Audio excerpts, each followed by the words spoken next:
अब अच्छे से सुनना। चैप्टर का नाम है सेबी के एलओडीआर रेगुलेशन। सेबी के रेगुलेशन है, ठीक है, LODR full form listing obligation and disclosure requirements. जब जब हम चैप्टर पढ़ रहे थे इससे पहले के, तो बीच बीच में सेबी एलओडीआर में ऐसा है वैसा है, तो है फाइनली क्या आईसीडीआर, तब समझ में आ गया, ठीक है। चल, जब भी चैप्टर स्टार्ट करते तो सबसे पहले उसका रेगुलेटरी फ्रेमवर्क, रेगुलेटरी फ्रेमवर्क क्या बोलता है। सेबी के एलओडीआर रेगुलेशन पढ़ेंगे 2025, सबसे ज्यादा तो यही पढ़ने वाले हैं। और साथ में ना हम कॉन्ट्रैक्ट, कौन सा, सिक्योरिटीज कॉन्ट्रैक्ट मतलब सेक्रा चैप्टर, सेक्रा एक्ट पढ़ेंगे और साथ में इसके क्या पढ़ेंगे, रूल्स पढ़ेंगे, ठीक है। For the relevant section rules pertaining मतलब क्या होता है, related, relating to the listing please refer, कौन सा चैप्टर, चैप्टर 3, चैप्टर 3 ही था मेरे ख्याल से सेक्रा, है ना। फर्स्ट 2 चैप्टर तो बेसिक इंट्रोडक्शन दे रखे थे, थर्ड चैप्टर से हमारा सेक्रा था। तो ये कह रहे हैं कि प्लीज उसमें थोड़ा सा देख लेना, कोई भी रिलेवेंट सेक्शन वहां पे जो दे रखे हैं। तो यस, दोनों को हम पैरेलली देखते जाएंगे, जहां जहां जो जो तुम भूल गए होंगे, तो याद होगे तुम लोग तुरंत बता दोगे, है ना। जो भूल गए होंगे तो बोनस चैप्टर में जाएंगे। चलो चलो आओ वापस। सेबी एलओडीआर रेगुलेशन, ईयर बताओ, 2015 याद रखना है। सेबी के एलओडीआर रेगुलेशन कब आए थे, 2015 में। अब यहाँ इंट्रोडक्शन की अगर मैं बात करूं तो यहाँ आपको क्या बताया जा रहा है, ऑब्जेक्ट, क्या बताया जा रहा है, ऑब्जेक्ट। कोई भी रेगुलेशन आता है तो उसके पीछे कुछ पर्पसेस होते हैं, कुछ ऑब्जेक्ट्स होते हैं, तो कुछ नहीं, बस अच्छे प्रेजेंटेशन में बता रही हूँ, 2 ऑब्जेक्ट है। कितने ऑब्जेक्ट है, 2। सबसे पहला ऑब्जेक्ट क्या है, टू अलाइन, बुक में भी यही टर्म यूज कर रखा है। अलाइन मतलब क्या होता है, अरेंज करना। अलाइन मतलब क्या होता है, अरेंज करना। To align the listing agreement with the companies act. चलो, सेबी एलओडीआर क्यों आया, इन्होंने कहा हम सेबी एलओडीआर को इसीलिए लेकर आए हैं ताकि जो हमारा अग्रीमेंट है उसे हम अलाइन कर सके, साथ में अरेंज कर सके, साथ में इकट्ठा कर कर कंप्लाई करवा सके। तो एक तरफ है लिस्टिंग अग्रीमेंट और दूसरी तरफ है कंपनीज एक्ट। चलो, कंपनीज एक्ट आपको क्या बताता है कि भैया कंपनी कैसी होनी चाहिए, कंपनी का इनकॉर्पोरेशन कैसा होना चाहिए, कंपनी की वर्किंग कैसी होनी चाहिए, डिटेल में कंपनीज एक्ट आपको बताता है। अब यही कंपनीज एक्ट फॉलो करके जो कंपनी बन गई है, अब वो कंपनी आज की डेट में बॉम्बे और नेशनल स्टॉक एक्सचेंज के पास जाके बोल रही है लिस्ट करना है। तो बॉम्बे और नेशनल स्टॉक एक्सचेंज क्या बोलेगा, अग्रीमेंट करो हमारे साथ, लिखित में हमें लिख कर दो कि भैया आप हमारी सारी बातें मानेंगे। वापस से फुल फॉर्म, एलओडीआर का फुल फॉर्म क्या था, लिस्टिंग ऑब्लिगेशन डिस्क्लोजर रिक्वायरमेंट। तो भैया आज से तुम्हारी कंपनी हमारे बॉम्बे स्टॉक एक्सचेंज में लिस्ट हो रही है, तो तुम्हारे मेरे बीच में एक अग्रीमेंट होगा। उस अग्रीमेंट में यही तो लिखा है कि आपको सारे के सारे डिस्क्लोजर्स देने पड़ेंगे, ऑब्लिगेशंस है, हम जो बोलेंगे आपको वो भी कंप्लाई करना पड़ेगा। तो अब लिस्टिंग अग्रीमेंट बीएससी एनएससी करवा रहे हैं, अग्रीमेंट में साइन करवा रहे हैं, कंपनीज एक्ट, तो दोनों को अलाइन करने के लिए सेबी ने बोला भैया हमारे एलओडीआर के रेगुलेशन फॉलो करोगे तो लिस्टिंग अग्रीमेंट वाली बातें सारी चीजें ऑलरेडी कवर हो जाएंगी। क्या ये बात समझ में आ रही है। तो सेबी एलओडीआर दोनों को साथ में कंबाइन करने के लिए आया। किस किस को, वो अग्रीमेंट, ये अग्रीमेंट किसके बीच में हो रहा है, कंपनी और बीएससी एनएससी के साथ, जिसके साथ आपको, जिसमें लिस्ट कराना, आपको बस बीएससी में लिस्ट कराना तो ठीक है, बीएससी में बस कराओ, उसके साथ अग्रीमेंट होगा। एनएससी में भी कराना तो दोनों के साथ अग्रीमेंट होगा। तो कुल मिला के जो आपका अग्रीमेंट है और जो आपका कंपनीज एक्ट है, दोनों को साथ में कंबाइन करने के लिए सेबी एलओडीआर है। क्या पहला पॉइंट समझ में आया। दूसरा, कंसोलिडेट करने के लिए, वर्ड का मतलब बताओ, कंसोलिडेट मतलब क्या, इकट्ठा। Provision of the existing listing agreement of the different segment.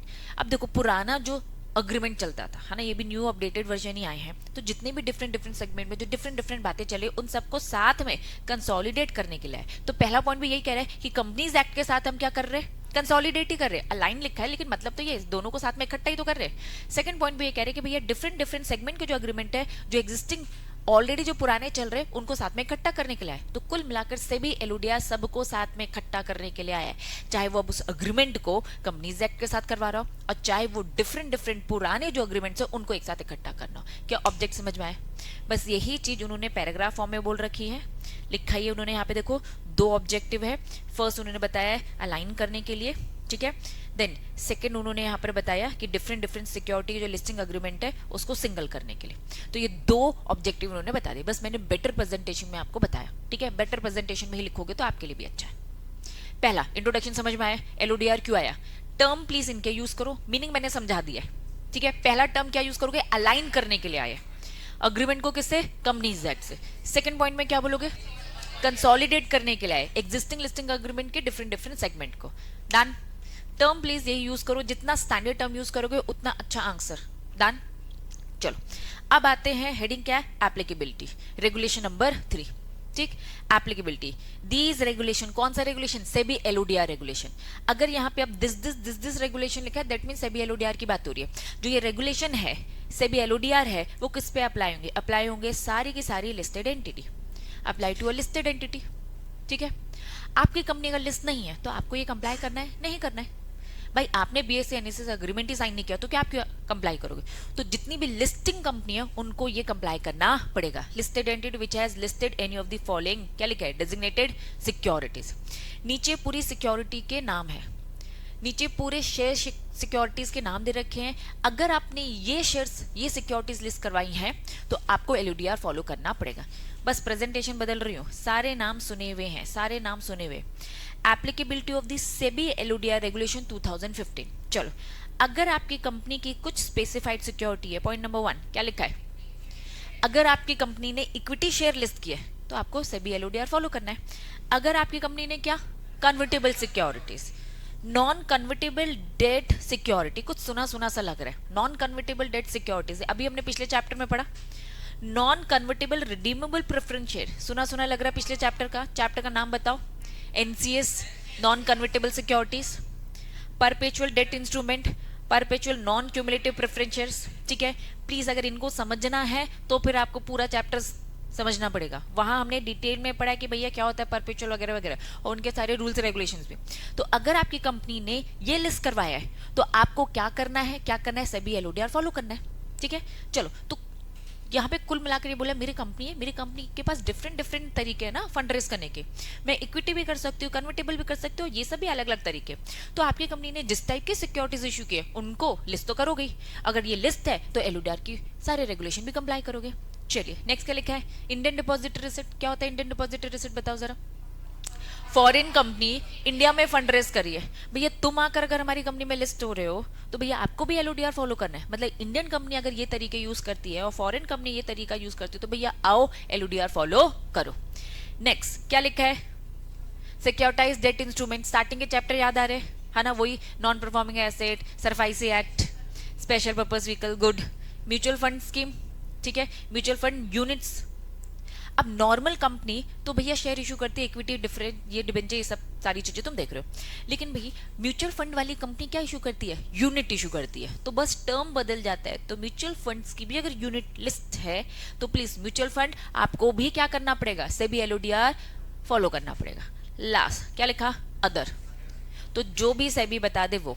अब बस यहाँ पर है ना प्रेजेंटेशन देखो, Indian depository receipt, securitise debt instrument, security receipt, non convertible, specified security listed, क्या लिखा है, मेन बोर्ड।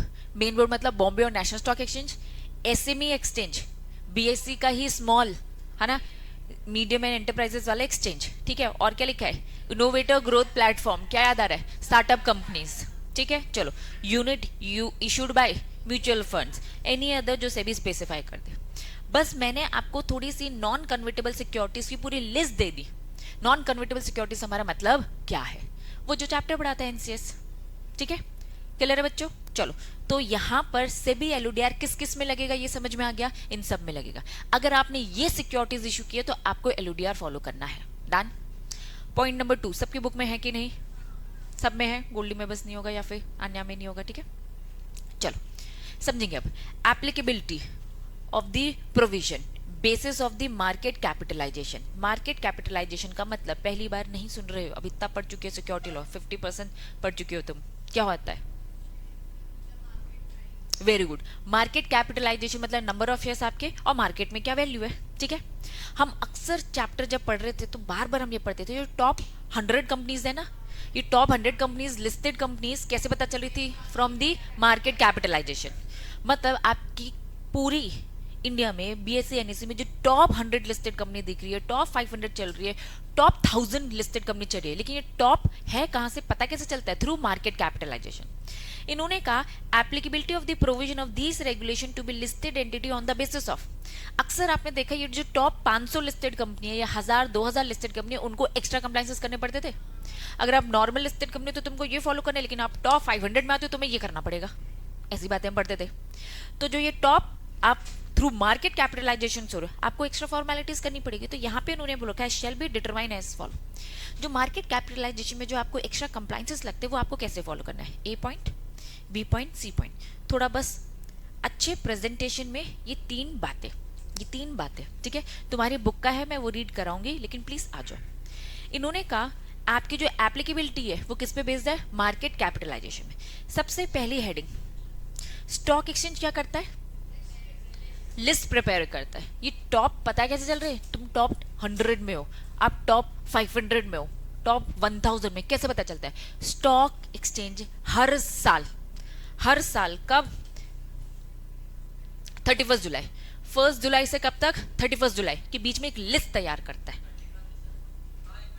सॉरी, 1 जुलाई से 31 दिसंबर, ठीक है, तक आपकी लिस्ट तैयार होती है। Every year on the 31st December, the stock exchange prepare a list of the listed company based on their average market capitalization। आपका जो एवरेज है वो एवरेजिंग कहां से देखी जाती है, जुलाई से दिसंबर तक में जितने फ्लक्चुएशंस होते हैं उसका एक एवरेज निकाला जाता है। उसका क्या निकाला जाता है, एक एवरेज। तो जो ये एवरेज निकाला जाता है उस बेसिस में हमने डिसाइड कर लिया कि भैया 31 दिसंबर में हमने पूरी कैलकुलेशन कर ली, भैया ये है टॉप 100 कंपनीज। हर साल बदल सकती है ना बच्चों, आप तो जानते हो स्टॉक मार्केट कितना फ्लक्चुएट होता है, बदल सकती है। तो भैया आप हो टॉप, फॉर एग्जांपल पहले टॉप 100 में संस्कृति की कंपनी आती है, ठीक है, पहले साल में आती है, भैया नेक्स्ट ईयर में संस्कृति की कंपनी नहीं आ रही है। तो जो हम पढ़ते थे कि भैया ये टॉप 100 कंपनीज को ये फॉलो करना है, तो भैया कैसे क्या कब फॉलो करना पड़ेगा? तो पहला पॉइंट, ये स्टॉक एक्सचेंज हर साल बनाती है, अपनी लिस्ट तैयार करती है on the basis of market capitalisation. अब when rules start applying, अब सिचुएशन थोड़ी सी समझना। If company comes under the rules of the first time, अगर कंपनी फर्स्ट टाइम आई, संस्कृति कंपनी फर्स्ट टाइम आती है इस रूल में, ये आज तक टॉप में नहीं आई थी, ये टॉप 100 कंपनी में आ गई, ठीक है, इट मस्ट स्टार्ट, हम थोड़ा सा समय देंगे, पहली बार आई है, तो इतने सारे रूल्स रेगुलेशन जो एक्स्ट्रा कंप्लायंसेस आपको करने पड़ते हैं जस्ट बिकॉज आप टॉप में आ रहे हो, तो आपको थोड़ा सा समय दिया जाता है कि आप थोड़े से सिस्टम बना लो प्रॉपर तरीके से, ठीक है। आप कंप्लायंसेस कैसे करोगे, तो हम प्रॉपर समय देते हैं। कितना समय दे रहे हैं, 3 महीने का समय दिया, ठीक है, 3 months फ्रॉम दी 31 दिसंबर। 31 दिसंबर में सांस्कृतिक कंपनी का नाम आ गया, ठीक है। अब जनवरी, फरवरी, मार्च 3 महीने हमने आपको दे दिए कि सिस्टम डेवलप करो, या फिर ये हो गया 1 अप्रैल से, या फिर क्या लिखा, नेक्स्ट फाइनेंशियल ईयर भी तो सेम ही होगा। आपका फाइनेंशियल ईयर स्टार्ट कब से होता है, 1 अप्रैल से, ठीक है। इन्होंने बोला विच एवर इज लेटर, जो बाद में होगा। अब थोड़ा एग्जाम्पल समझा रही हूँ। सिचुएशन नंबर वन, 31 दिसंबर 2025 में संस्कृति की कंपनी का नाम आता है, ठीक है, ले लो 2 एग्जाम्पल, 2 सिचुएशन। अगर लिस्ट तैयार हुई है 31 दिसंबर में, तो 3 months फ्रॉम द 31 दिसंबर कब आते हैं, 1 अप्रैल, और नेक्स्ट फाइनेंशियल ईयर भी आपका कब आएगा, 1 अप्रैल। तो दोनों की डेट सेम है, विच एवर इज लेटर को तो कंसेप्ट ही नहीं है, आपको भैया 1 अप्रैल से कंप्लायंस चालू करने पड़ेंगे। 3 महीने दे दिया हमने अच्छा खासा। सिचुएशन चेंज, रैंकिंग आपकी बीच में कभी बता दी, जुलाई से दिसंबर में आपको पहले इन्फॉर्म कर दिया, कब लिस्ट जल्दी तैयार हो गई, सितंबर में। तो in that case 3 months from the change कब आया था, सितंबर में, ठीक है। तो सितंबर से 3 महीने कैलकुलेट करोगे, या फिर next financial year whichever is later बोला है, लेटर मतलब आपको ज्यादा से ज्यादा समय दिया जा रहा है। क्या ये बात समझ में आ रही है? आपके वैसे तो 3 महीने मिलेंगे, लेकिन हाँ अगर आपको सिचुएशन चेंज हो गई है, पहले पता चल गया, तो वहां से 3 महीने विच एवर इज लेटर, ज्यादा से ज्यादा समय दिया जाएगा कि अपने सिस्टम डेवलप कर लो। कुल मिला के फ्रेश फाइनेंशियल ईयर में स्टार्ट करो, सही वही रहेगा, क्योंकि नए तरीके से आपकी सारी चीजें बन रही है। क्लैरिटी है बच्चों, पक्का? तो वापस आएंगे, हम पढ़ रहे हैं अगर मार्केट कैपिटलाइजेशन के बेसिस में अगर एक्स्ट्रा कंप्लायंसेस होते हैं, तो उन्होंने कहा सबसे पहले तो लिस्ट तैयार होगी, उसमें आप आते हो कि नहीं आते हो ये चेक कर लो। दूसरा, अगर आप आते हो और फर्स्ट टाइम आए हो, फर्स्ट टाइम के लिए बोला है, तो आपको क्या करना पड़ेगा, 3 months, जब भी आपका दिसंबर कहीं से भी जब भी आपको इन्फॉर्म हुआ, या फिर next financial whichever is later. दोनों एग्जाम्पल देख के समझ में आ गया। तीसरा पॉइंट, कंटिन्यूस कंप्लाइंसेस। समझना, संस्कृति की कंपनी आ गई है लिस्ट में, once the rule apply, company must continue following them based on its ranking the market capitalization list each year। Ranking के बेसिस में उसमें जो जो कंप्लाइंस होते हैं आपको करना पड़ेगा। कुछ कंप्लाइंसेस होते हैं टॉप 1000 को करना है, कुछ कंप्लाइंसेस होते हैं टॉप 100 को करना है। संस्कृति टॉप 100 में आती है, ठीक है, और भाविका की कंपनी टॉप 1000 में आती है, ठीक है। 999 इसकी रैंकिंग है और इसकी 9th रैंक है, ठीक है। एक की 9th रैंकिंग है, एक की 999। अब जो टॉप 1000 में आता है उसको एक ही कंप्लाई करना है, लेकिन जो टॉप 100 में आ रहा है उसको क्या करना है, 2 कंप्लाइंसेस करने पड़ेंगे, टॉप 100 के अलग करने पड़ेंगे और उसके। तो कुल मिला के जितनी ज्यादा बड़ी रैंकिंग, जितनी अच्छी रैंकिंग, उतनी ज्यादा कंप्लाइंसेस, ठीक है। तो ईच ईयर में जो आपकी रैंकिंग है ना उस हिसाब से आप कंप्लाइंसेस करते जाना। कंप्लाइंसेस करना कब है ये समझ में आ गया, ठीक है। 3 महीने या फिर next financial, whichever is later. लेकिन अगर फर्स्ट टाइम है तो अब ये 1000 में आ चुकी है, भाविका 1000 में आ चुकी है, अब ये टॉप 100 में आ रही है, तो फर्स्ट टाइम तो आई नहीं है ना, आ चुकी है, तो भैया आपको फिर फटाफट कंप्लाई करना है। फिर उसके लिए समय नहीं है, आपको तुरंत ही जल्दी से करना है, उसकी कोई लिमिट नहीं, आपको तुरंत ही करना है।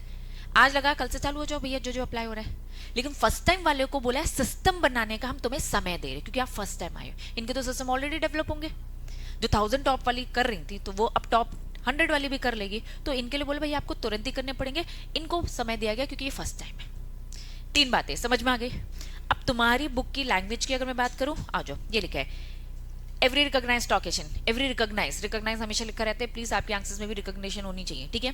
बॉम्बे नेशनल स्टॉक एक्सचेंज क्या कर रहे हैं at the end of the calendar year, calendar कब खत्म हो रहा है, 31 दिसंबर। Prepare list have listed their specified security, ranking their security on the basis of average market capitalisation.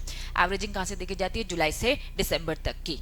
पहला पॉइंट क्लियर है, दूसरा पॉइंट थोड़ी देर से बताऊंगी। तीसरा point, listed entity continue to comply relevant provision were applicable to it based on the market capitalisation previous year, continue remain applicable on the basis of rank. Rank के हिसाब से आपको कंटिन्यू अप्लाई करते रहना पड़ेगा, ठीक है।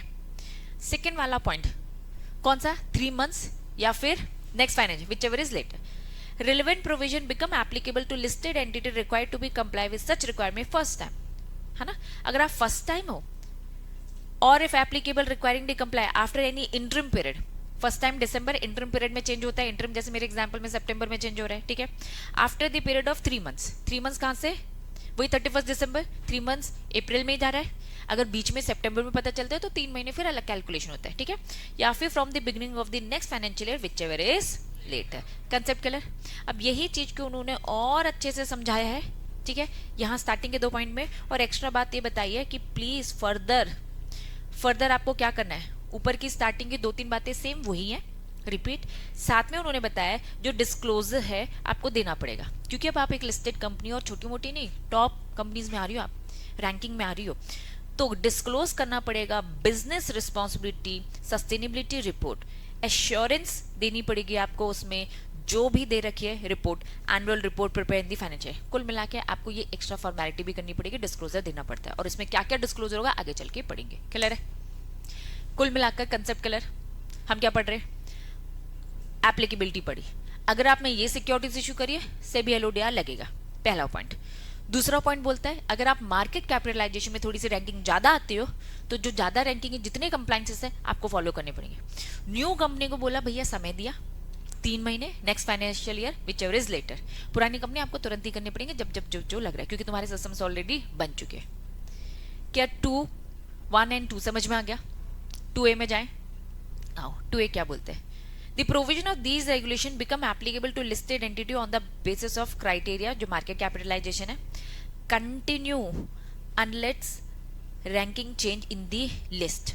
तब तक करते रहना जब तक आपकी रैंकिंग बदलना चाहे, ठीक है। चलो चेंज रिजल्ट, इन्होंने कहा चेंज अगर होता है result remaining the outside the applicable. अब थोड़ा कंसेप्ट को समझेंगे। 3 consecutive ईयर का मतलब बताओ पहले। 3 साल लगातार कंटिन्यूसली, ठीक है। अब 3 साल लगातार एक एग्जाम्पल के थ्रू समझाऊंगी, थोड़ा सा समझो, ठीक है। सपोज आप टॉप 1000 लिस्टेड कंपनी में आ रहे, सपोज, ठीक है। आप पे लग गया, भाविका 999 रैंकिंग में आती है, इनकी कंपनीज को कंप्लाइंसेस करने पड़ेंगे, नॉर्मल लिस्टिंग के भी करने पड़ेंगे और टॉप वाले भी करने पड़ेंगे, ठीक है। चलो जिस साल ये हुआ था, ये 2022 में हुआ था। ठीक, इसने कंप्लाइंसेस किए। नेक्स्ट ईयर भाविका की रैंकिंग बदल गई, वो 1000 के ऊपर चली गई, 120 आ गई इसकी रैंकिंग। तो अब ये क्या टॉप 1000 लिस्टेड कंपनी में है क्या? नहीं।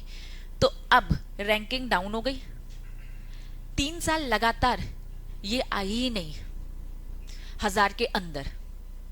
बात समझ रहे हो? ये टॉप 1000 कंपनी में आई नहीं, 2023 में भी नहीं आई, 2024 में भी नहीं आई, 2025 में भी नहीं है। अगर 3 साल लगातार, लगातार इंपॉर्टेंट है, अगर ये नहीं आती है, now the company has stay, अब आपको कंप्लाइंसेस करने की जरूरत नहीं है। मतलब एक बार अगर लग गया, एक बार आप रैंकिंग में आ गए, आपको कितने साल तक फॉलो करना पड़ेगा, कंप्लाइन करने पड़ेंगे? 3 साल तक। भले ही इन 3 सालों में आप रैंकिंग के 1000 रैंकिंग के बाहर हो। क्या ये बात समझ में आ रही है? एक बार लग गया, अब आपको नेक्स्ट ईयर फॉलो करना है। हाँ, आप रैंकिंग में नहीं हो, कोई फर्क नहीं पड़ता। ये कितने साल तक फॉलो करना पड़ेगा? 3 साल।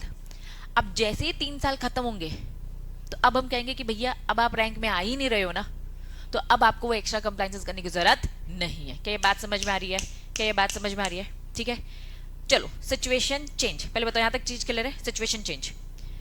मान लो भाविका 2022 में आई थी, ठीक है, अब इसने कंप्लाइंस करना चालू कर दिया, लेकिन 2023 में देखा कि भाई ये तो रैंकिंग में नहीं आ रही है, रैंकिंग में नहीं आ रही है, लेकिन 2024 में आ गई। तो क्या 3 साल वाली बात इसमें लगी? क्या नहीं, इसके 3 साल कहां से चालू होंगे? 24 के बाद से देखेंगे। क्या ये बात समझ आए? मतलब अगर एक बार भी फ्लक्चुएशंस आते हैं, हमने लगातार बोल देना, कॉन्जिक्यूटिवली बोल दे, कॉन्जिक्यूटिवली मतलब कि 3 साल लगातार ऐसी सिचुएशन हो गई, तब आप नॉन कंप्लाई में आएंगे।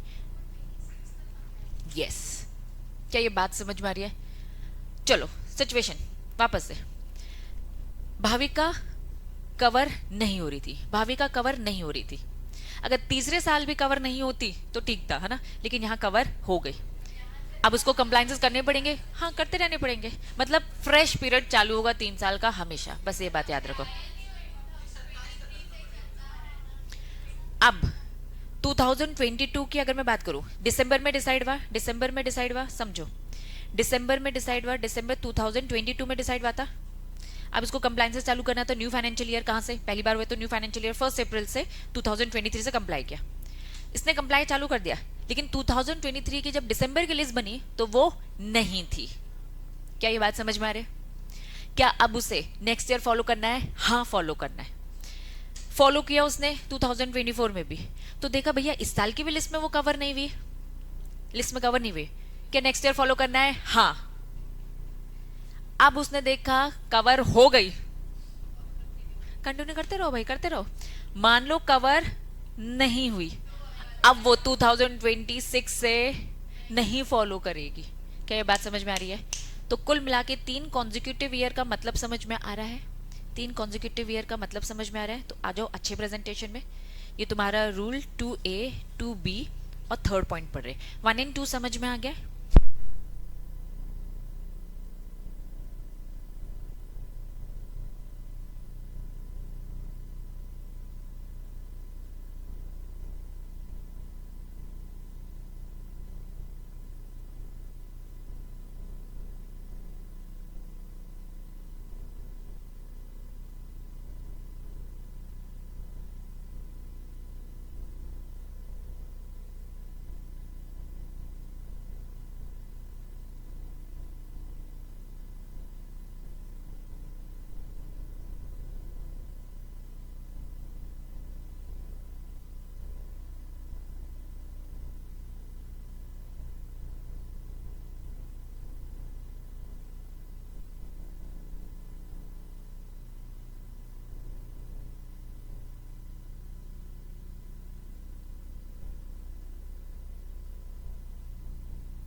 हेलो हेलो हेलो, वापस वापस वापस, ठीक है। सेकंड पॉइंट क्या बोल रहा है, सेकंड पॉइंट क्या बोल रहा है, अच्छे प्रेजेंटेशन में रूल कंटिन्यू अप्लाई, ठीक है। अगर आप लिस्ट में आते हो, ठीक है, कंटिन्यू आपको अप्लाई करना पड़ेगा। लेकिन इनकेस नहीं अप्लाई होता है, फॉल हो जाता है, कंटिन्यू कब तक, इन्होंने बोला हाँ फॉल होने के बाद भी कंटिन्यू करना पड़ेगा ना, ये बोला पहला पॉइंट, ये बोलता है। सेकंड पॉइंट बोलता है if the company remain below the required 3 consecutive year तक then rule will stop apply, ठीक है। जैसे कि 31 दिसंबर में आप पे लगा था, 3 साल तक आपको फॉलो करना ही पड़ेगा, फ्लक्चुएशन से कोई फर्क पड़ता नहीं है, ठीक है। चलो ये एग्जाम्पल आपको समझ में आया कि जैसे थर्ड ईयर में खत्म हुआ तो आपको यस 1 अप्रैल 2026 से आपको अप्लाई करने की जरूरत नहीं है, अगर लगातार 3 सालों में आप 1000 लिस्टिंग में नहीं आते हो तो। तीसरा point, for the debt securities, if rules apply because of the value of the listed debt security the continue apply even the value later falls down। मतलब डेट सिक्योरिटी को लेकर बोला है, एक बार आ गए ना तुम कभी भी जीवन में, हमेशा कंप्लाइंसेस करने पड़ेंगे जब तक अब तुम अनलिस्टेड ना हो जाओ। रैंकिंग में आ गए ना तो तुम अब हमेशा के लिए कंप्लाई करोगे। बता रही इक्विटी और डेट है, मतलब इतना उधार ले रहे हो तुम मार्केट से, इतना उधार ले रहे हो तो आपके कंप्लाइंसेस तो अब ज्यादा होने चाहिए, ठीक है। ये वही है सेम, ठीक है। चलो तो पॉइंट हमने क्या पढ़ा, एप्लीकेबिलिटी। कहाँ कंफ्यूज हो रही है, शुड भी कहीं कंफ्यूज है, नहीं है इसमें, वो 3 साल वाली बातें एप्लीकेबल नहीं, मतलब वो सब इक्विटी में थी। मतलब इक्विटी की लिस्टिंग अगर टॉप में आती है, ठीक है, तो 3 साल वाली बात। डेट सिक्योरिटी की बात आती है तो आप पे एप्लीकेबल नहीं है, क्योंकि मार्केट से इतना डेट उठाना है, वैसे इतना रिस्क है भाई, एकदम से तुम कहोगे पैसे नहीं देने। इक्विटी में तो खुद ही उन्होंने सोचा समझा कि हमें रिटर्न नहीं चाहिए, हमें डिविडेंड चाहिए, इन्वेस्टमेंट वैल्यू बढ़ जाएगी वगैरह वगैरह, ठीक है। यहाँ तो रिस्क ज्यादा है, फिक्स रिपेमेंट भी करना होता है, ठीक है। चलो तो कुल मिलाकर पहला पॉइंट क्या बोलता है, अगर ये सिक्योरिटीज इशू किया, अगर ये सिक्योरिटीज इशू किया तो क्या होगा, आपको सेबी एलओडीआर फॉलो करना है। सेकंड पॉइंट क्या बोलता है, अगर थ्रू मार्केट कैपिटलाइजेशन में जाते हो तो जो आपकी रैंकिंग होती है, रैंकिंग के अकॉर्डिंग आपको कंप्लाइंसेस करने पड़ेंगे। अगर रैंकिंग में बाहर हो तो भी 3 साल तक करने पड़ेंगे, लेकिन डेट सिक्योरिटी को लेकर बोला है ऐसा नहीं, ठीक है। ये हमने A point, B point, C point पढ़ा, फिर ये 2A 2B और ये थर्ड पॉइंट। क्लैरिटी है पक्का। टोटल पॉइंट्स कितने थे, 1 2 2A 2B है तो 5 पॉइंट, ठीक है। चलो कंसेप्ट क्लियर है, बढ़ू आगे, आ जाओ। नेक्स्ट हेडिंग क्या लिखा है, इन प्रिंसिपल अप्रूवल। जहां इन प्रिंसिपल अप्रूवल आता है तो मुझे बताओ दिमाग में क्या क्लिक होता है, सेबी से पूछना है, स्टॉक एक्सचेंज से पूछना है, बॉम्बे और नेशनल स्टॉक एक्सचेंज से पूछना है कि भैया लिस्ट करानी है हमें, ठीक है। चलो the listed entity before issuing security, तुम्हें सिक्योरिटीज देने से पहले, अब थोड़ा प्रोसेस को समझो, तुम्हें सिक्योरिटीज देने से पहले मैं एप्लीकेशन दूंगी बॉम्बे नेशनल स्टॉक एक्सचेंज, मैं सिक्योरिटीज लेके आ रही हूँ, इक्विटी ला रही हूँ, डेट ला रही हूँ, ईसॉप ला रही हूँ, जो कुछ भी ला रही हूँ, प्लीज क्या आप इसे लिस्ट कर लेंगे, प्लीज क्या आप इसे लिस्ट कर लेंगे, तो वो बोलेंगे कि हाँ ठीक है मैं आपको दे दूंगी। अगर आपको ये प्रोसेस याद आ रही हो कि मैंने आपको ये दे दिया, ठीक, और बाद में बॉम्बे नेशनल स्टॉक एक्सचेंज ने मुझे मना कर दिया, तो क्या करना पड़ता था, पूरा रिफंड करना पड़ता था, याद आ रहा है, स्टार्टिंग के चैप्टर्स में पढ़ा था, ठीक है। चलो उन्होंने हाँ बोल दिया और तुम्हारे पास सिक्योरिटीज है, हमें कोई दिक्कत नहीं है, ठीक। चलो listed entity before issuing security shall obtain in principle approval, कि बॉम्बे नेशनल स्टॉक एक्सचेंज मैं एक नए शेयर्स लेके आ रही हूँ, ये बॉम्बे नेशनल स्टॉक एक्सचेंज मैं नए शेयर्स लेके आ रही हूँ इन लोगों को देने के लिए, ठीक है। तो उन्होंने कहा कि ठीक है हम आपकी सारी एप्लीकेशन चेक करते हैं, तब तक आप सिक्योरिटी इशू करो। चलो सिक्योरिटी इशू कर दिया। सीएस बनना है तो मॉड्यूल से तो बनना ही पड़ेगा। सीएस दुनिया देता है तीनों level from the only module, from the recognise stock in the following manner. अब ABC, ठीक है, आपकी बुक ने बहुत कंजूसी करी है समझाने में, ठीक। लिस्टेड 3 हेडिंग, इनकी हेडिंग बनाओ, पूरा कंसेप्ट लिखने की भी जरूरत नहीं है, बस 3 हेडिंग बनाओ। ये मैंने आपको ज्यादा समझाया है और स्टिकी नोट्स में ज्यादा लिखने में हम बिलीव नहीं करेंगे, आप बस हेडिंग हेडिंग हेडिंग अपनी बुक में ही लिख दो तो अच्छा है। हाँ, पहले पॉइंट की हेडिंग लिस्टेड ओनली, कहाँ, नेशन वाइड एक्सचेंज। दूसरी हेडिंग आप लिखो not listed any nation wide exchange. तीसरा बोथ नेशन वाइड और अदर, नेशन वाइड और अदर। पहली है कि भैया नेशन वाइड वाला स्टॉक एक्सचेंज होना चाहिए, जरा एग्जांपल बताओ, नेशन वाइड वाला स्टॉक एक्सचेंज BSE और NSE। उन्होंने पहला बोला कि आपकी या तो सिक्योरिटीज आप एप्लीकेशन कहाँ डाल सकते हो, बॉम्बे और नेशनल स्टॉक एक्सचेंज में। भैया हम बस यहाँ कहाँ अपनी सिक्योरिटीज को लिस्ट करेंगे, नेशन वाइड। अब मैंने एग्जांपल्स देके बताया कि भैया Reliance industry want to new shares, वो चाह रहा है कि बॉम्बे और नेशनल में बस लिस्ट होंगे। वो कह रहे हैं हम बस नेशनल लेवल में जो नेशनल लेवल में एनएसयू बीएसयू हम वहाँ इन प्रिंसिपल अप्रूवल मांगेंगे। पहला पॉइंट क्लियर है, एग्जाम्पल है रिलायंस कंपनी। दूसरा बोल रहे हैं नॉट लिस्टेड, हम नेशन वाइड में नहीं जा रहे, हम लोकल में जा रहे हैं। वापस वापस वापस समझना, बीएसई एनएसई में नहीं जा रहे, हम लोकल एक्सचेंजेस में जाएंगे। ठीक है, एमपी का भी एक जमाने में एक स्टॉक एक्सचेंज हुआ करता था, है ना, बहुत बंद हो गए, कैलकाटा बहुत कुछ बंद हो गए, बहुत कुछ मर्ज हो गए। तो कह रहे हैं कि भैया कंपनी की अपनी खुद की मर्जी है ना, हम अच्छी वेबसाइट में जाएंगे। जैसे फॉर एग्जांपल आपको अपना प्रोडक्ट बेचना है तो भैया हम अमेजोन में लिस्ट हो जाए, फ्लिपकार्ट में हो जाए, या छोटे छोटे और भी तो वेबसाइट्स होती है ना। कंपनी की अपनी मर्जी इन प्रिंसिपल अप्रूवल के लिए जा सकती है। तो कह रहे हैं भैया बीएससी एनएससी जाएंगे, मतलब ओनली नेशन वाइड जो काम कर रहा है। ये कह रहे हैं हम नेशन वाइड में नहीं जा रहे, हम लोकल एक्सचेंजेस में जा रहे हैं।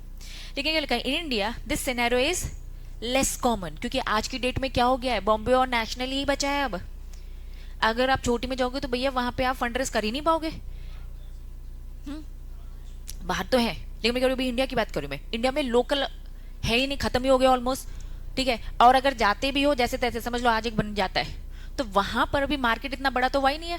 पर्पज क्या है, फंड रेस करना, कहाँ से मिलेगा, नेशन वाइड में होगा। तो इंडिया में अभी थोड़े से लेस चांसेस हो गए हैं। ठीक है, मेजोरिटी वाले जो ट्रेडिंग हैपन है वो बीएससी एनएससी में हो रहे हैं, बोथ दी नेशन वाइड, और स्मॉलर जो एक्सचेंज थे वो मर्ज हो चुके या फिर बड़ों के साथ या तो खत्म हो चुके। तो अब ये सिचुएशन है, लेकिन आपको पूरी कहानी एक बार में तो समझाई जा रही है। ठीक है, तीसरी सिचुएशन कहाँ लिस्ट है, बीएससी एनएससी में भी, नेशनल में और लोकल में भी। ये लिखा है this scenario currently not applicable India. Same वही बात है, सेकंड पॉइंट में अगर लोकल की बात हो रही है तो थर्ड पॉइंट में भी तो लोकल की बात हो रही है। अब इंडिया में ये पॉसिबल है ही नहीं, क्योंकि खत्म ही है ऑलमोस्ट। जो छोटे थे उन्होंने अपने आप को मर्ज कर लिया है या फिर खत्म कर लिया। तो कुल मिलाकर इसीलिए अंदर का बस मैंने आपको समझाने के लिए बताया। इंडिया में अगर आप एक लिस्टेड कंपनी बनना चाहते हो, लिस्टिंग के लिए इन प्रिंसिपल अप्रूवल डालोगे तो कहाँ डाल सकते हो, 3 जगह। पहला नेशन वाइड में, दूसरा लोकल में, तीसरा दोनों का। लेकिन आज की डेट में जहां तुम खड़े हो तुम्हारे लिए एक ही ऑप्शन है, कौन सा वाला, फर्स्ट वाला। लोकल है ही नहीं, ऐसी जगह लिस्ट होकर अपने डायरेक्टर का पैसा डुबाओगे ही ना, तो रिकमेंड करोगे क्या सेकंड और थर्ड, नहीं, क्योंकि अभी वो इतना कुछ बड़ा मार्केट नहीं है। ठीक है, लेकिन हाँ अगर होता तो ये भी एक ऑप्शन था। ठीक, तो कुल मिलाकर ये 3 पॉइंट समझ में आ गया क्या। लेकिन इन प्रिंसिपल अप्रूवल वाली जो बात है ना वो एप्लीकेबल नहीं है। किस केस में, अक्सर मैंने कहा ये टर्म आ जाता है स्कीम, अरेंजमेंट, मर्जर, अमलगमेशन। आपकी कंपनी मर्ज हुई है, आपकी कंपनी मर्ज हुई है, आपकी कंपनी लिस्टेड थी, आपकी कंपनी भी लिस्टेड थी, आपने इनके साथ मिलकर बिजनेस करने का सोचा। तो क्योंकि आपने पहले ही already obtain non objection letter, आप लिस्टेड हो ना ऑलरेडी, तो बार बार अप्रूवल लेने की जरूरत नहीं है। बस एक नॉन ऑब्जेक्शन लेटर ले लेना, फिर आपको बार बार अप्रूवल लेने की जरूरत नहीं है मर्जर के केस में। क्लैरिटी है, इन प्रिंसिपल अप्रूवल। ठीक है, कहाँ कहाँ जाओगे लिस्टिंग के लिए, अप्लाई कहाँ कहाँ करोगे, ओनली नेशन वाइड। दूसरा only other than nation wide, मतलब लोकल। तीसरा both nation wide and other than nation wide, मतलब लोकल की बात करें, सिंपल लैंग्वेज। डन, सेकंड समझ में आ गया। आ जाओ, अब ये क्योंकि न्यू रेगुलेशन है, अब यहाँ पे हम स्टार्ट करेंगे क्या, डेफिनेशंस की डेफिनेशन। अब देखो कुछ कुछ तो आप टर्म जानते हो, एक होती है डेफिनेशन, एक होता है मीनिंग। पहले मीनिंग की बात हो रही है, लिस्टेड एंटिटी लिखा है, मीनिंग वो सारी कंपनीज जो लिस्ट है। अब डेफिनेशन हाँ रिकॉग्नाइज्ड है। अब देखो डेफिनेशन कैसा बोलता है, डेफिनेशन में सारी इंपॉर्टेंट बातें। लिस्टेड एंटिटी मतलब कि लिस्टेड एंटिटी एक कंपनी, एक ऑर्गेनाइजेशन है जो कहाँ लिस्ट है, कहाँ लिस्ट है, जो अपनी डेजिग्नेटेड सिक्योरिटी, जो सिक्योरिटी ऊपर पड़ी थी ना, ऊपर जितनी भी सिक्योरिटी थी पूरी, फर्स्ट वाला पॉइंट, पॉइंट नंबर 1 एप्लीकेबिलिटी का, है ना, कहाँ लिस्ट करा रहे, रिकॉग्नाइज्ड स्टॉक एक्सचेंज में। लिस्टिंग कैसे डन होता है, अग्रीमेंट के थ्रू। भैया तुम्हारी कंपनी है, आओ बीएससी एनएससी के साथ अग्रीमेंट साइन करो। ये अग्रीमेंट किस किस के बीच में होता है, एक तरफ एंटिटी मतलब कंपनी और दूसरी तरफ स्टॉक एक्सचेंज, बीएससी एनएससी जो भी है। इंक्लूड सिक्योरिटी, जो स्कीम वाली भी होती है, अभी देखो स्कीम वाली हमने पढ़ी, स्कीम, मर्जर, अमलगमेशन, कुछ भी स्कीम हो सकती है। कुल मिलाकर ये डेफिनेशन है, ये डेफिनेशन है। तो डेफिनेशन मतलब सारी बातें कवर करनी है। तो जब भी आप अपना आंसर लिखते हो तो ये प्रिटेंड करो कि भैया डेफिनेशन है, ये मत प्रिटेंड करो मीनिंग। जब तुम मुझे आंसर देते हो ना तब तुम्हारा क्या प्रिटेंड रहता है, तुम मीनिंग बता रहे हो। लेकिन जब तुम आंसर लिखते हो तो ये समझो भैया डेफिनेशन जैसी चीजें इंपॉर्टेंट है, आपको लिखना उस तरीके से है। तो अगर लिस्टेड एंटिटी है तो लिस्टेड एंटिटी सिंपल मीनिंग वो कंपनी जो कि बॉम्बे नेशनल स्टॉक एक्सचेंज में लिस्ट है। लेकिन देखो कितना टेक्निकल लिखते हैं लोग। वो कंपनी जो कि लिस्टेड एंटिटी है, जो कि अपनी सिक्योरिटी को रिकॉग्नाइज स्टॉक एक्सचेंज में लिस्ट कराएगी, जिसमें एक अग्रीमेंट होता है, वो अग्रीमेंट एंटिटी और स्टॉक एक्सचेंज के बीच में होता है, जिसमें और इंक्लूड करते हैं सिक्योरिटीज भी। ये मैंने बस पॉइंट वाइज बताया अच्छे प्रेजेंटेशन में। ये तुम्हारी बुक है, ठीक है। Listed recognise stock exchange designated security, ठीक है। स्कीम भी कवर हो जाती है in accordance with listing agreement between entity and recognise. अब सीक्वेंस मैंने भी सेम फॉलो नहीं किया, थोड़ा सा ऊपर नीचे किया, लेकिन फर्क नहीं पड़ता, नंबर पूरे मिलेंगे, पूरे के पूरे। लेकिन मैं कह रही हूँ मीनिंग और डेफिनेशन में डिफरेंस समझ में आ रहा है। आप जो ओरली बोलते हो और जो आंसर लिखना चाहिए तुम्हें, उसमें डिफरेंस समझ में आ रहा है। प्लीज इतना ध्यान देना है, ठीक है। चलो नेक्स्ट हेडिंग क्या लिखा है, डेजिग्नेटेड सिक्योरिटी। ऊपर पड़ा था डेजिग्नेटेड सिक्योरिटी, पूरी लिस्ट है। ये पूरे पॉइंट वाइज बस बता रही हूँ तुम्हें। ये पूरे कितने पॉइंट्स है, मतलब आपकी बुक में कहीं भी लिखा है ना डेजिग्नेटेड सिक्योरिटी, तो उनका मतलब क्या, ये पूरे 11 पॉइंट। पहला स्पेसिफाइड सिक्योरिटी, स्पेसिफाइड सिक्योरिटी, ठीक है। अब नेक्स्ट डेफिनेशन किसकी है जरा बताओ, डेजिग्नेटेड सिक्योरिटी के बाद स्पेसिफाइड। पहले पढ़ो स्पेसिफाइड, खुद से पढ़ो पहले एक बार स्पेसिफाइड सिक्योरिटी खुद से पढ़ो। इक्विटी और कन्वर्टेबल, कुल मिलकर के स्पेसिफाइड क्या है, ओनली इक्विटी, क्योंकि कन्वर्टेबल भी मतलब क्या है, इक्विटी। तो स्पेसिफाइड सिक्योरिटी का मतलब समझ में आ गया, इक्विटी और जो कन्वर्ट हो रही इक्विटी में। दूसरा पॉइंट क्या बोला, नॉन कन्वर्टेबल डेट सिक्योरिटीज पढ़ा था, non convertible redeemable preference share, perpetual non cumulative, याद आ रहा है, इंडियन डिपॉजिटरी रिसिप्ट, अभी ऊपर भी तो पढ़ा, securitise debt instrument, security receipt, unit किसकी, म्यूचुअल फंड, ऊपर जो एप्लीकेबिलिटी पड़ी थी ना सेम वही। इसका मतलब वो क्या कह रहे हैं, zero coupon zero principal instrument पढ़ा था, अभी पढ़ा था। चलो देखते हैं किसको याद है, शिरबी को याद है, हाँ शिरबी, zero coupon zero principal instrument, good. समाज सेवा है ना, इसने इंग्लिश में बोल दिया, इसने हिंदी में बोल दिया। चलो अगर आप सोशल स्टॉक एक्सचेंज हो, सॉरी अगर आप एक सोशल कंपनी हो और सोशल स्टॉक एक्सचेंज में लिस्ट हो, है ना, तुम लोगों ने जो हिंट किया वही बोले जा रही हूँ मैं भी। तो क्योंकि समाज सेवा है मेरी कंपनी, लिस्ट होना चाहती है, लिस्ट होकर फंड रेज करना चाहते हो, फंड रेज करने का तरीका ये था। दो टाइप की कंपनी होती है, तो सोशल वेलफेयर वाली, नॉट फॉर प्रॉफिट और फॉर प्रॉफिट। मैं नॉट फॉर प्रॉफिट कंपनी हूँ, तो मैं जिस टाइप का इंस्ट्रूमेंट इशू करूंगी, जीरो कूपन मतलब कोई इंटरेस्ट नहीं, कूपन मतलब इंटरेस्ट, कूपन मतलब इंटरेस्ट, जीरो इंटरेस्ट मिलेगा और जीरो प्रिंसिपल, वापस भी नहीं देंगे, आपने जो पैसा दिया डोनेशन था हमारा, वापस रिटर्न नहीं। सोशल वेलफेयर वाली कंपनीज इशू करती है, ठीक है। चलो अगर इसकी भी लिस्टिंग हो रही है तो भैया फॉलो करो, ठीक है, कंप्लायंसेस एनी अदर जो सेबी बोल दे। तो पूरे 11 पॉइंट है, कुल मिला के कहीं भी डेजिग्नेटेड सिक्योरिटीज मिलती है तो वो इन पूरे 11 पॉइंट्स की बात कर रहा है, ठीक। चलो कौन कौन सी डेफिनेशन समझ में आ गई, लिस्टेड एंटिटी समझ में आ गई, डेजिग्नेटेड समझ में आ गई, स्पेसिफाइड सिक्योरिटी मतलब इक्विटी शेयर्स और कन्वर्टेबल, और फिर बता दिया भैया जो भी डिफाइन है आईसीडीआर इन सब में। ये क्या लिखा है,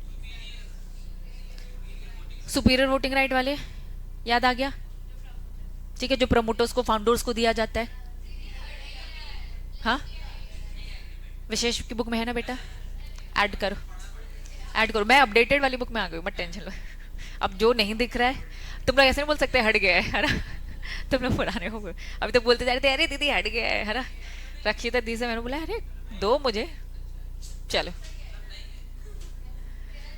लेकिन कुछ है भी नहीं, तुम अगर नोटिस करोगे सुपीरियर वोटिंग राइट,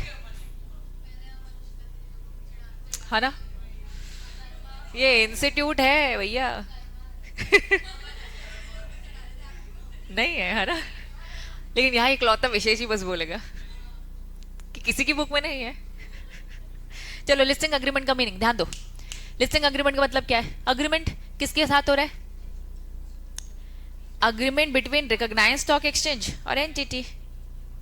डेफिनेशन चलो, नेटवर्थ मतलब क्या, जो कंपनीज एक्ट में बता के रखा है, हम नहीं बताएंगे, ठीक है। चलो हाँ, रिलेटेड पार्टी, एक होता है मीनिंग और एक होता है डेफिनेशन।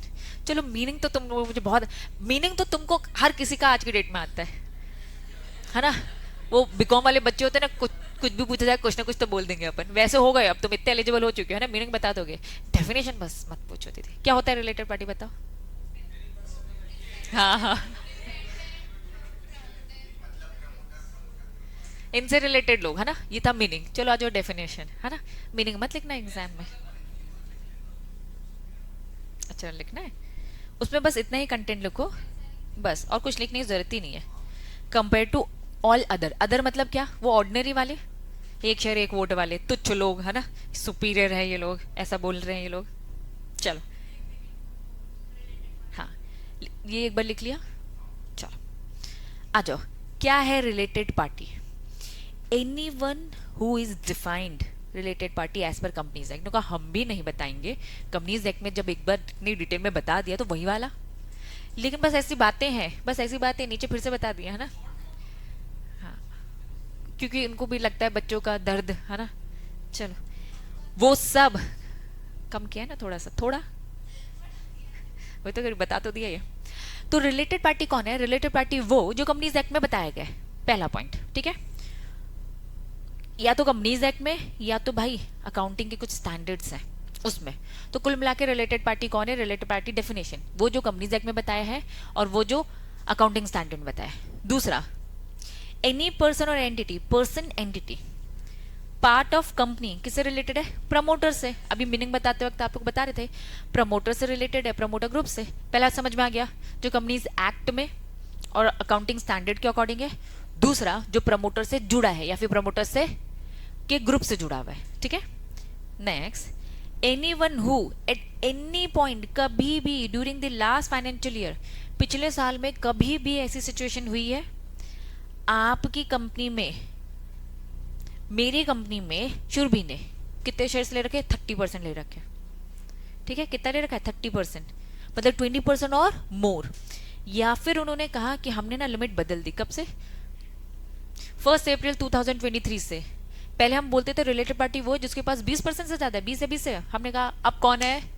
10% वाला भी। मतलब जिस दिन तुम एज अ सीएस काम करोगे तो तुम 10% वाला देखोगे, 20% वाली बात तो अब पुरानी होगी। तो फ्रॉम द 1 अप्रैल 2023 अब 20% की जगह पे क्या गया है? 10%, मतलब और लोगों को रिलेटेड पार्टी बोल दिया।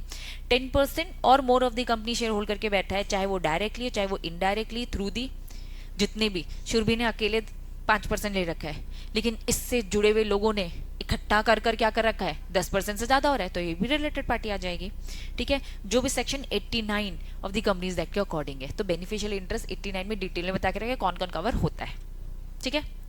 Note, this definition not apply किसमें? क्या लॉजिक होगा? यूनिट है ये, है ना। हमने तो भैया म्यूचुअल फंड के, तो वो कहां से क्या खरीद रहे हमको क्या पता?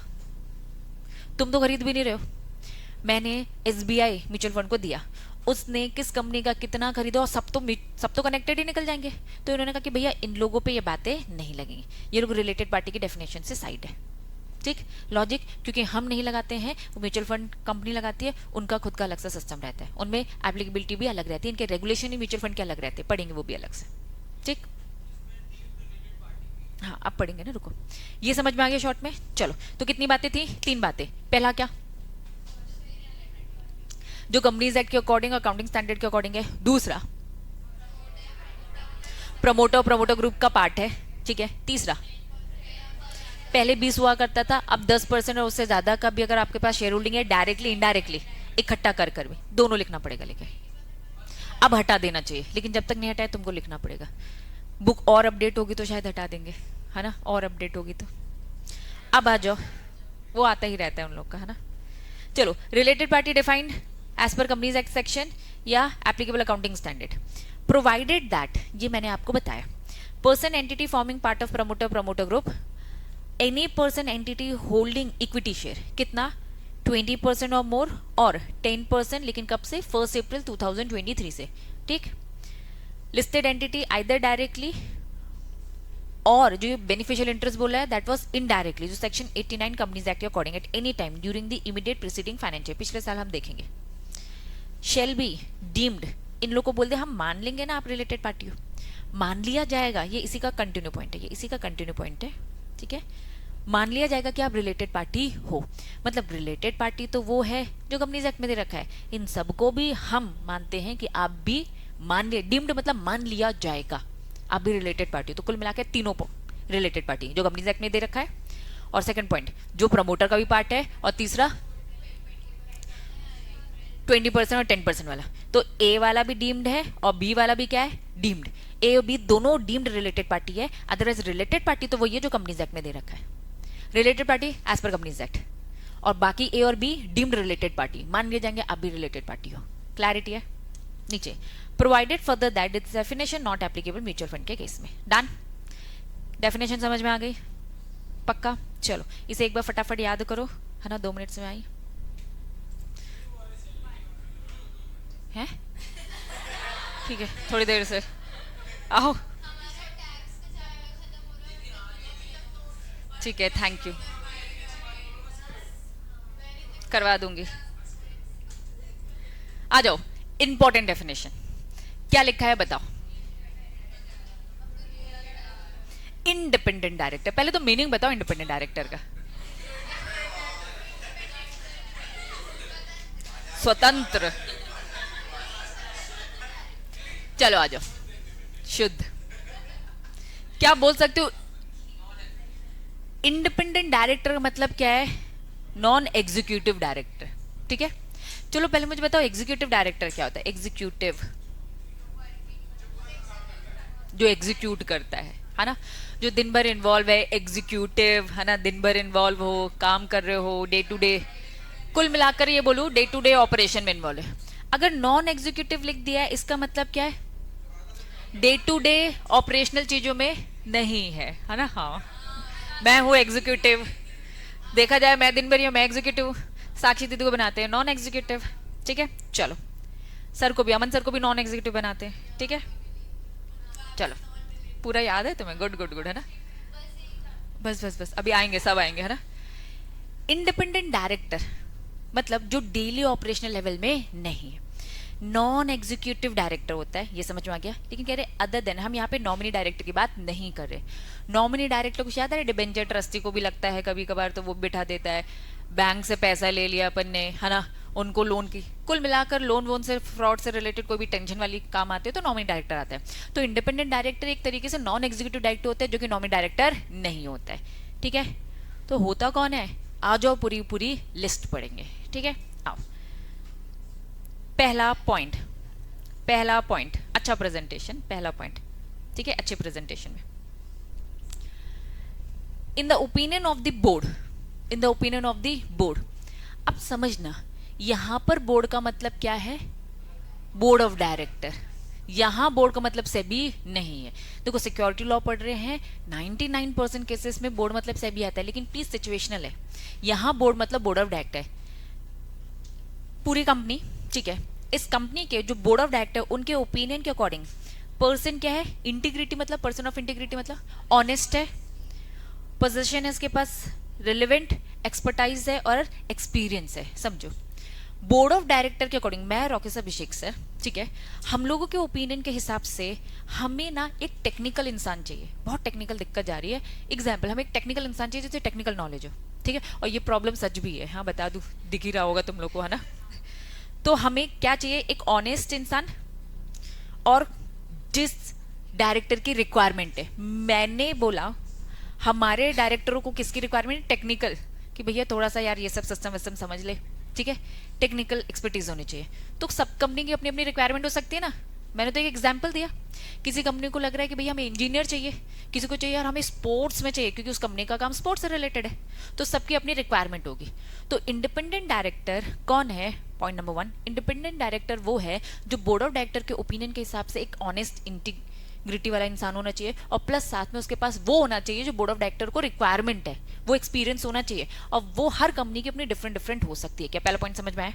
अब तुम्हारी बुक की लैंग्वेज पढ़ेंगे। आओ, तुम्हारी बुक की लैंग्वेज के according, who is in the opinion of the board of director is a person of the integrity and, ठीक है, साथ में उसके पास पोजेस द रिलेवेंट एक्सपर्टाइज और एक्सपीरियंस। पहला पॉइंट क्लियर है? अब जब आंसर लिखोगे तो मुझे इसमें क्या क्या चाहिए? ओपिनियन ऑफ बोर्ड चाहिए, और दूसरा क्या चाहिए? इंटीग्रिटी टर्म चाहिए, एक्सपर्टीज और एक्सपीरियंस। ठीक है, समझ रहे हो? बाकी तुम इसको कैसे घुमा के लिखते हो मुझे नहीं पता, मुझे ये चाहिए। मैं बस कह रही हूँ कि वर्ड्स ऐसे लेना होता है आपको, तब आपको पूरे में से पूरे नंबर चाहिए ना। ये इंपॉर्टेंट है डेफिनेशन, पूरे में से पूरे चाहिए। तुम्हें होंगे चीजें तुम्हें क्या क्या लेनी चाहिए, ये बस बता रही हूँ, क्योंकि तुम लोग को लगता है कि दीदी बस ये खा जाने से हमारा क्या कम हो गया आंसर। हाँ, ठीक है, नेक्स्ट आ जाओ। क्या लिखा है? हम डेफिनेशन पढ़ रहे हैं। इंडिपेंडेंट डायरेक्टर, सबसे पहली 2 line, independent director non executive director होता है जो कि नॉमिनी डायरेक्टर नहीं होता है। ठीक है, मतलब ये नॉन एग्जीक्यूटिव डायरेक्टर है, नॉमिनी नहीं है, और साथ में वो क्या है, साथ में क्या है, बोर्ड ऑफ डायरेक्टर के ओपिनियन के हिसाब से उसके पास क्या है, इंटीग्रिटी प्लस एक्सपीरियंस है, एक्सपर्टाइज है। था ना? चलो, who is not a promoter, भाई एक इंडिपेंडेंट डायरेक्टर लेके आ रहे हो जो अपना फेयर ओपिनियन देगा, फेयर ओपिनियन देगा, ठीक है, जो बायस्ड नहीं होगा। तो क्या ये प्रमोटर से कनेक्टेड होना चाहिए? बिल्कुल नहीं। इंडिपेंडेंट डायरेक्टर वो होता है जो कि प्रमोटर तो नहीं होता, who is not a promoter of the, ना मेरी कंपनी का प्रमोटर है, ना मेरी कंपनी के होल्डिंग का भी प्रमोटर नहीं, सब्सिडी का भी नहीं, एसोसिएट का भी नहीं। ठीक है, मेरी कंपनी की होल्डिंग, मेरी कंपनी की सब्सिडी, मेरी कंपनी की एसोसिएट। ठीक है, तो मेरी कंपनी, होल्डिंग, सब्सिडी, एसोसिएट, 4 हो गए क्या? तो प्रमोटर मेरी कंपनी का भी नहीं, मेरी होल्डिंग का भी नहीं, कनेक्शन आ जाएगा ना। इंडिपेंडेंट मतलब किसी से भी जुड़ा नहीं है। इंडिपेंडेंट मतलब भैया कहीं से भी जुड़ा हुआ नहीं होना चाहिए, तभी तो इंडिपेंडेंट है। प्रमोटर का भी अगर बनता है तो भैया कहाँ इंडिपेंडेंस खत्म हो गई उसकी, बायस हो जाएगा। चलो, who is not related to promoter, पहला क्या बोल रहा था बच्चों? साथ में शेयर कर लो प्लीज, थोड़ा शांति बनाए रखना, मैं साथ में बढ़ा भी रही हूँ। हु इज नॉट, ध्यान देंगे ध्यान देंगे ध्यान देंगे, who is not related to, okay वापस प्रमोटर किस किस का? अपनी कंपनी का, होल्डिंग का, सब्सिडी का, एसोसिएट का। याद हो गया बच्चों? मैं ये याद भी करा रही हूँ, इंपॉर्टेंट है ना। अब who is not related to, promoter से रिलेटेड नहीं, और किससे रिलेटेड से नहीं? डायरेक्टर। प्रमोटर का रिलेटिव भी नहीं होना चाहिए और प्रमोटर के डायरेक्टर का भी रिलेटिव नहीं। अब वो प्रमोटर डायरेक्टर मेरी कंपनी के भी नहीं, मेरी होल्डिंग के, मेरी सब्सिडी के और मेरी एसोसिएट के। ठीक है, ये था पहला पॉइंट और ये था दूसरा B point. A point, B point. B point वापस से, प्रमोटर, ठीक है, मेरी कंपनी, होल्डिंग, सब्सिडी, एसोसिएट का प्रमोटर नहीं। अब सेकंड पॉइंट इसी का ही, सेकंड पॉइंट का ही सेकंड पार्ट क्या बोलता है? प्रमोटर डायरेक्टर का रिलेटिव भी नहीं। ये प्रमोटर डायरेक्टर मेरी, होल्डिंग, सब्सिडी, एसोसिएट। पहला और दूसरा पॉइंट क्या याद हो गए हैं? अब तुम्हारी बुक की अगर मैं लैंग्वेज में आऊं तो बुक की लैंग्वेज बोलता है हु इज और वॉज। इज और वॉज का मतलब क्या? पास्ट भी, है ना। Not a promoter, listed entity, holding, subsidy, associate, member of the promoter group of the listed. अब इसने यहाँ पर क्या बोल दिया है, प्रॉपर समझो। अच्छा, इन्होंने डायरेक्टर नहीं लिखा है, ये लिखा है, सॉरी लिखा है, थर्ड पॉइंट है, सॉरी, वो who is not related to promoter, director, listed, holding, subsidy, associated. 1 2 3 क्या 3 पॉइंट समझ में आ रहे हैं? पक्का? बढ़ू आगे। 3 point, opinion of the board of director, ठीक है, integrity plus expertise, experience. Second, promoter नहीं, holding, sorry, company, holding, subsidy, associate. Very good. Related to promoter director, वही सारी बातें। ठीक है, 3 पॉइंट तक क्लियर है। 4th पॉइंट में आ जाओ, चलो समझना। हु हैज और हैड समझ में आया? हैज अभी, हैड पास्ट। नो क्या लिखा है? पेक्यूनियर मतलब क्या होता है? मनी से रिलेटेड, मॉनिटरी, मनी से रिलेटेड, मॉनिटरी रिलेशन। कोई मनी से रिलेशन भी नहीं है, मतलब रिश्तेदारी तो नहीं है लेकिन पैसे का लेन देन चलता है तो सगे हो गए ना। SBI बैंक है ना, मेरा रिलेटिव नहीं है लेकिन मैंने उससे बहुत बड़ा लोन ले रखा है, तो अब मॉनेटरी रिलेशन बोला जाता है इन्हें। हाँ, गुड।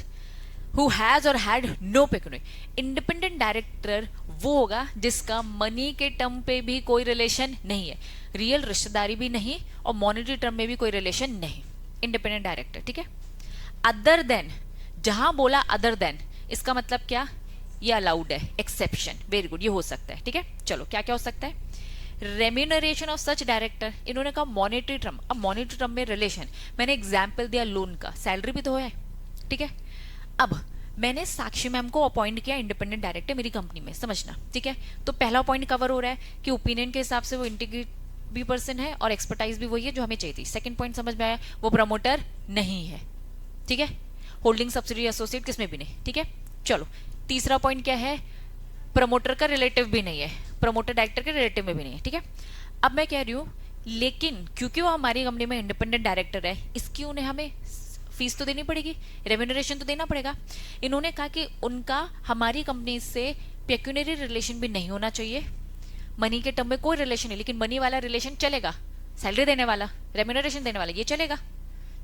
ये भी नहीं रखेंगे तो वो हमारे यहाँ पे काम क्यों करेंगे? ठीक है, चलो। हैविंग ट्रांजेक्शन, ये पहला पॉइंट है, ठीक है, एक एक्सेप्शन। ये पहला एक्सेप्शन पड़ा, दूसरा exception, having transaction not exceeding 10% से ज्यादा नहीं, not exceeding of his total income. उनका जो काम चलता है, फॉर एग्जाम्पल साक्षी मैम अपना जो भी प्रैक्टिसिंग करती हैं, ठीक है, उसमें से जो यहां पर उनका जो इंटरेस्ट है कितना, 10% से ज्यादा, हिज टोटल इनकम का 10% यहां से जनरेट होता है, ठीक है, नॉट एक्सीड 10% से ज्यादा है तो कनेक्शन आ गया, 10% से कम है तो मामूली बात है, मामूली बात है, इतना कनेक्शन निकल रहा है तो चलेगा। विद दी, अब समझना, कंपनी से या कंपनी की होल्डिंग से, सब्सिडरी से, एसोसिएट से, या फिर उनसे नहीं, प्रमोटर हमसे निकल रहा है, प्रमोटर से, डायरेक्टर से, कब, ड्यूरिंग दी 2 प्रीसीडिंग इमीडिएट, पिछले 2 साल का हम देखेंगे, या फिर कब का देखेंगे, अभी करंट ईयर का देखेंगे। 3 था, हाँ सॉरी 3 होगा, नहीं वो चेंज है, वो मैं नहीं कर पाई, उसको प्लीज तुम लोग चेंज कर लो, है ना, 3 है, सब में 3 हो चुका है। हाँ बता रही मैं अभी, रुको, नीचे दे रखी है उन्होंने, हु, तुम्हारी बुक की लैंग्वेज पढ़ रही हो, उसे करेक्ट करते चलना, ठीक है। Apart from receiving director remuneration, यहां से स्टार्ट करके ये समझ में आया, साक्षी मैम को जो रेम्यूनरेशन मिल रहा है उसे छोड़कर, मतलब ये अलाउड है, हैज और हैड नो मटेरियल, मटेरियल मतलब क्या होता है, important pecuniary relation with the listed entity, तो वो इंडिपेंडेंट डायरेक्टर नहीं होंगी, होल्डिंग सब्सिडी एसोसिएट और their promoter director at the 3, उसको करेक्ट कर लो, 3 इमीडिएट प्रीसीडिंग फाइनेंशियल ईयर और द करंट फाइनेंशियल ईयर। अब इसमें 10% वाली बात नहीं दे रखी है, ठीक है, हाँ 10% वाली बात नहीं दे रखी है, प्रोवाइडेड दैट, नीचे तो नहीं दे रखा है, कभी कभार नीचे दे देते हैं क्योंकि, ठीक है, आगे देखेंगे, अभी 10% वाली बात नहीं है, ठीक है, तो उसको हटा देंगे वहां से, 10% वाली बात इसमें अभी नहीं दे रखी है, सब में थोड़ा चेंज होता है, कंपनीज एक्ट के हिसाब से थोड़ी सी चीजें चेंज होती है, उसके हिसाब से।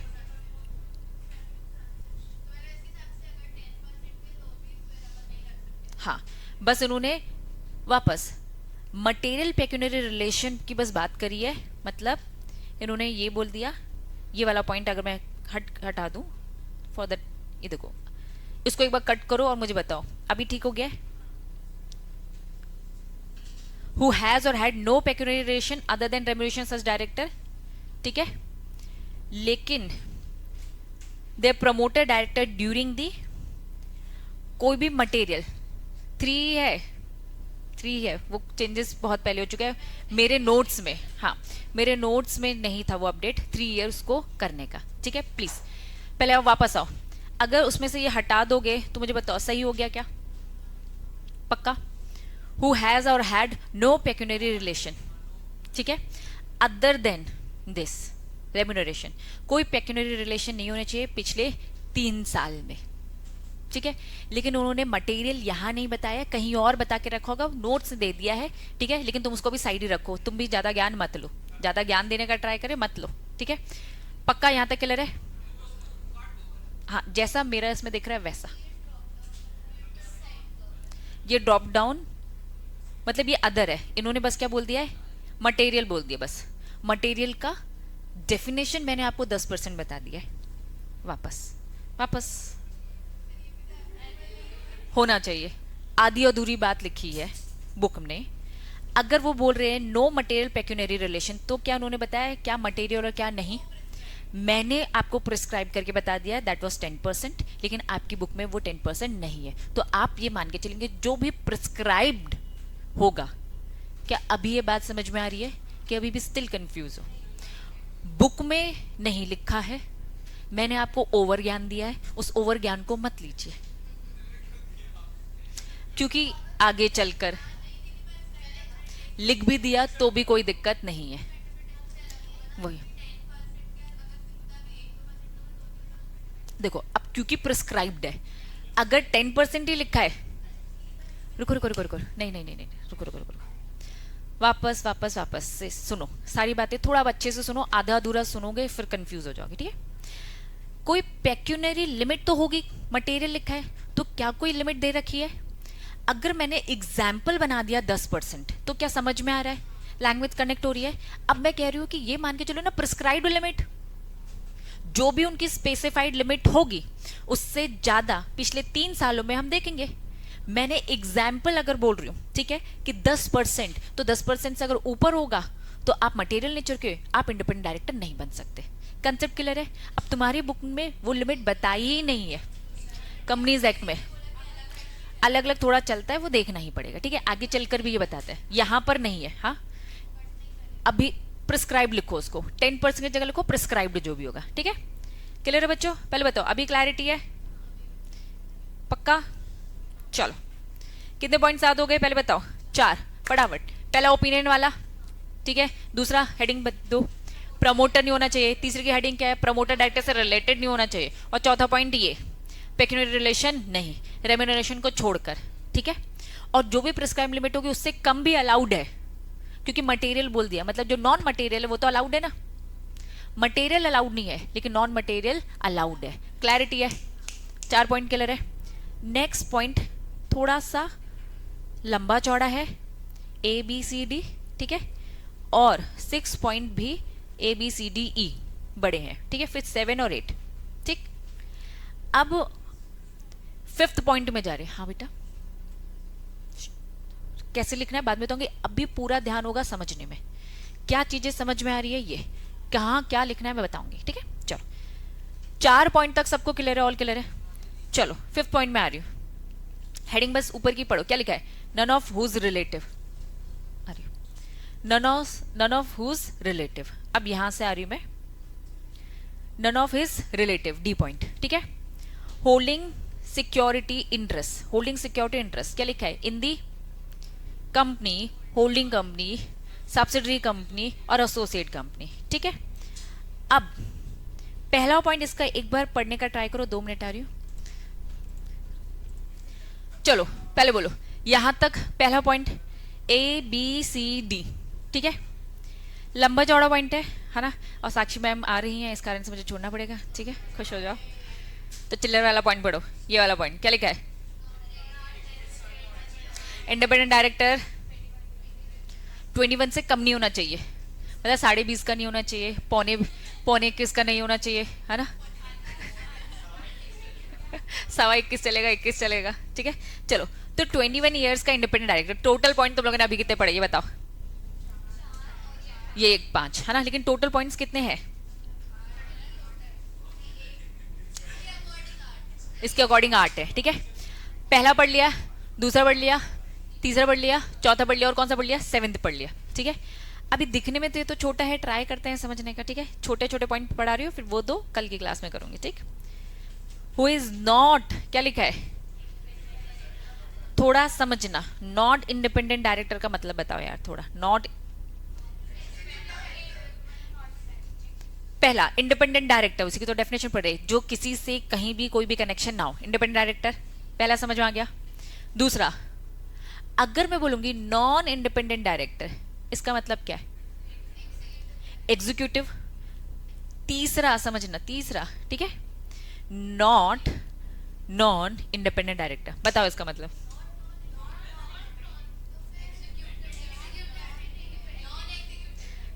इंडिपेंडेंट डायरेक्टर कौन होगा? नॉन एग्जीक्यूटिव, है ना। Sakshi ma'am done.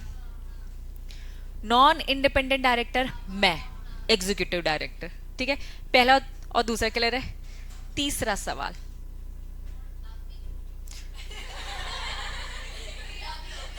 पहले बस इसको देखो, इसे घूर घूर कर देखो। अरे मेरे में और साक्षी मैम में रहो, है ना। रुक तो जाओ, तुक्का मारने लगे तुम लोग। नॉन इंडिपेंडेंट डायरेक्टर, यहाँ पे कौन थी? साक्षी मैम थी, यहाँ मैं थी। तो इसको घूर घूर के देखो, इसको घूर घूर के देखो। अगर साक्षी दीदी हुई ना, जब मैं नहीं हूं तो साक्षी दीदी हो गई। मैंने कहा था मुझ में और साक्षी मैम में, तुम तीसरी चीजें इतने क्यों लेकर आ रहे हो यार? सीएसईटी में रीजनिंग पढ़ाई थी यार। वापस। ये है लैंग्वेज इसकी ऐसे, ठीक है। वापस वापस समझो, इंडिपेंडेंट डायरेक्टर समझ में आ गया, साक्षी मैम। नॉन इंडिपेंडेंट डायरेक्टर कौन, मैं, एग्जीक्यूटिव, इधर ध्यान दो नहीं तो भूल जाओगे, ठीक है ठीक है। अब ये क्या बोल दिया, ये कह रहे भैया मेरी बात नहीं हो रही है, किसकी बात हो रही है, साक्षी मैम की। नॉट इंडिपेंडेंट मतलब एग्जीक्यूटिव कि नॉन एग्जीक्यूटिव, तो ये नॉन एग्जीक्यूटिव हो गया, ठीक है, ये एग्जीक्यूटिव हो गया, और ये भी क्या हो गया, नॉन एग्जीक्यूटिव हो गया। डन। चलो अब थोड़ा क्यों समझाया, क्योंकि ये लैंग्वेजेस आपको है ना कंफ्यूज कर सकती है। एक है लिस्टेड, बस ये पॉइंट समझा रही हूँ, इसलिए मैंने एबीसीडी वाला पॉइंट नहीं समझाया। कंपनी का नाम एबीसी लिमिटेड, उसमें कंपनी क्या है, लिस्टेड, ठीक है, एबीसी कंपनी लिस्टेड कंपनी है। डन। इसमें एक मिस्टर जेड है, मिस्टर जेड इस कंपनी में क्या है, नॉन इंडिपेंडेंट डायरेक्टर, मतलब क्या, एग्जीक्यूटिव, सिंपल बोल दूं, एग्जीक्यूटिव डायरेक्टर। पहले बताओ यहां पे क्लियर है। अब यही इंसान एक्स वाई जेड कंपनी में क्या है, इंडिपेंडेंट, मतलब मिस्टर जेड जो कि मैं हूं, मिस्टर जेड, मैं एक कंपनी में क्या हूं, एग्जीक्यूटिव, और दूसरी कंपनी में इंडिपेंडेंट डायरेक्टर। पहले बताओ ये समझ में आ रहा है, पक्का। लैंग्वेज जानबूझ के हमने ये यूज करी क्योंकि वो स्टेटमेंट समझ में आ जाए जो भी पढ़ने वाले, ठीक है।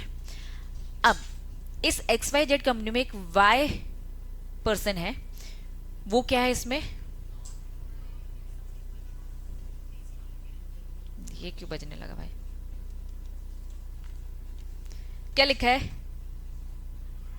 Not independent director. इसका मतलब क्या, साक्षी दीदी, तो मैं क्या बोलूंगी, नॉन एग्जीक्यूटिव, ठीक है।